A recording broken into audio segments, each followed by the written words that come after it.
जवानी रे पुतरी तो कलंकना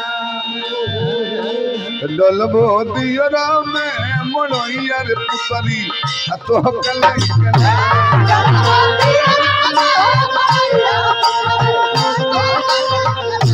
डलबो दियरा में मोड़ैया रे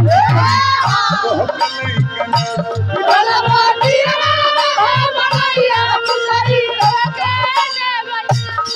असली हमने के माटी के भोजपुरी के ये कुल लय है ए बार हमने के कंपोज गावता है हई हो गावता है बाकी असल हतौन असल कबो रहेला निर्गुण पूर्वी माता बहन गावला निमिया के डाड़ मैया वो कहियो पुराना होला ए घरी के लय त आज आवता का हो तो मुड़ी धोले बानी शैम्पू से आ गइले टेम्पू से लो आतना चलल कि हत के बात कोनो लय ना आई ना अच्छा ना कहां दोन भूला आ गइल बा सरसो कोइला पर नहीं खा मिलत 6 महीना लइए चलत रहे अतलित धामम हेम शिलावरी हम दलित किसानम ज्ञानी नाम अग्रगण्यम सकल गुण निधानम बाणा धैसम रघुपति प्रिय भक्तम बात जातम नमामि जेकर में हतना क्वालिटी भल बधान है हनुमान हरेली हन हरेली मन के फिकीर ये महावीर आवो ए महावीर आवो चरण में झुकावले बानी सी ए महावीर आवो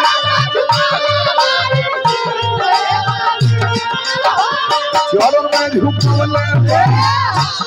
ए महावीर आवो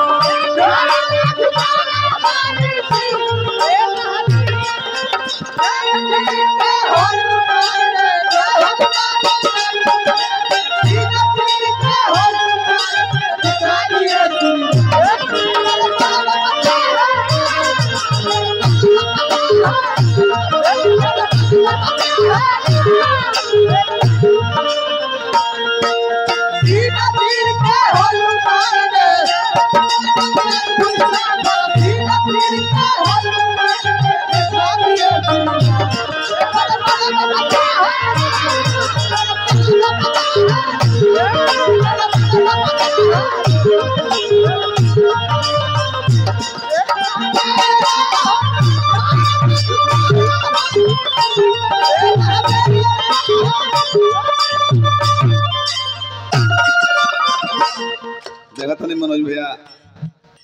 जैकेट पर गमछी धैले बड़ा गमछी के सीजन में एक घड़ी गमछी लगावा जब सरस्वती पूजा बीत जाओ तो बढ़िया मुफलर और जैकेट एक दू गौरी और सही जानी एक जना सूरदास एक जना हां तो तू जान गांव पर रह लो और जाने की उनकर संगतिया एगो हमरे नियर लमड़ रहा